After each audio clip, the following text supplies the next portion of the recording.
And he's taken his own skill as a homicide detective to investigate the greatest homicide of all time, the homicide of Jesus. He wrote a book called Cold Case Christianity and several other books.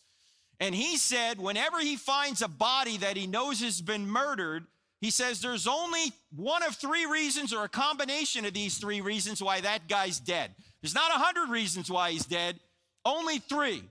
He says there was either a sex issue, a money issue, or a power issue. Sex, money, power. Those are the three motivators that can motivate people to murder. In fact, they're the same three motivators that can motivate any of us to sin. Why? Because sex, money, and power are good things, but they're so good, sometimes we'll take shortcuts to get them. And so Jim says, if you want to say that the New Testament writers invented the resurrection story, then what you need to figure out is, did they have a sex, money, or power motive? Ladies and gentlemen, did the New Testament writers get real popular with the ladies for saying Jesus had resurrected from the dead? No. Did they get money? No, they weren't 21st century prosperity gospel preachers. Did they get power?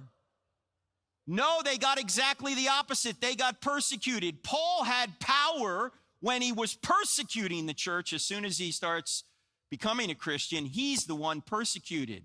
No, none of the motivators are here for this to be a grand conspiracy. In fact, why would they then die for a known lie? Now you might say, wait a minute, Frank. If you're going to say that martyrdom proves Christianity, don't you have to say that martyrdom proves Islam? No. Why? Because there's a lot of differences between the Muslim martyrs of today and the New Testament martyrs of New Testament times. Let me just give you one difference for our purposes. The Muslim martyrs haven't witnessed anything that tells them that Islam is true. They just have faith. But the New Testament martyrs saw Jesus rise from the dead. They touched Jesus. They ate with Jesus.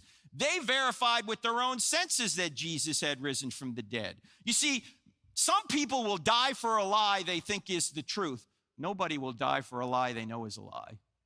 And the New Testament martyrs were in a position to know whether it was a lie or not, and they went to their deaths anyway. You can't get better evidence than that unless you were there yourself.